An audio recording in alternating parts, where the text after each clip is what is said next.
FO est opposé à la réforme des retraites que prépare le gouvernement, et voici pourquoi. Le projet vise à transformer les différents régimes actuels en un système de retraite universel par points qui amplifie les conséquences des contre-réformes précédentes. Précisément, il opère deux changements radicaux. 1. La solidarité entre les générations cède la place à une logique d'individualisation totale. Et 2.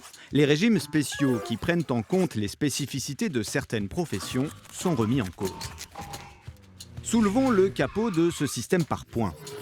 On nous le vend à l'aide de la formule marketing « 1 euro cotisé donne lieu aux mêmes droits pour tous ». Traduction : chacun acquiert des points au fil de sa vie professionnelle et à la fin, en multipliant le nombre de points cumulés par la valeur du point, on obtient le montant de sa retraite. Ça a l'air simple et ça laisse à penser que puisque c'est pour tout le monde pareil, c'est juste et égalitaire qu'on soit maçon, aide-soignante ou banquière. Mais regardons le montant des retraites et pensions. Ce système ne prend plus en compte les 25 meilleures années d'un salarié du privé ou les 6 derniers mois d'un fonctionnaire, mais toute la carrière. Les 25 meilleures années comme les 17 pires. D'après FO, il faut s'attendre à une baisse de 30% du montant des retraites et pensions. De plus, rien n'assure que la valeur du point ne varie pas au moment de prendre sa retraite. Ce sera donc l'incertitude absolue sur le montant de sa pension. Autre question, que se passera-t-il si, à l'âge légal de départ, 62 ans, un salarié n'a pas assez de points pour une retraite décente ? Pour toutes celles et ceux qui ont commencé à travailler tard, qui ont connu des coupures, des temps partiels ou qui ont eu des enfants, ce n'est pas une hypothèse en l'air. Eh bien pour tout cela, le projet prévoit qu'il faudra continuer à travailler.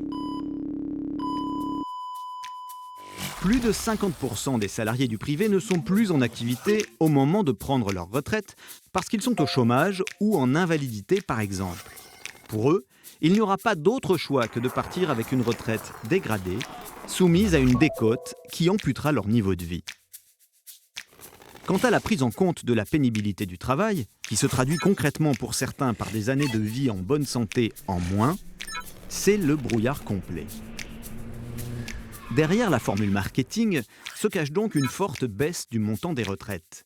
Et on comprend ainsi le véritable enjeu de ce projet gouvernemental. Faire baisser les dépenses sociales afin de compenser le déficit de l'État. Déficit qui est, rappelons-le, largement dû au sauvetage des banques après le krach financier de 2008 et aux baisses de contributions sociales accordées aux entreprises.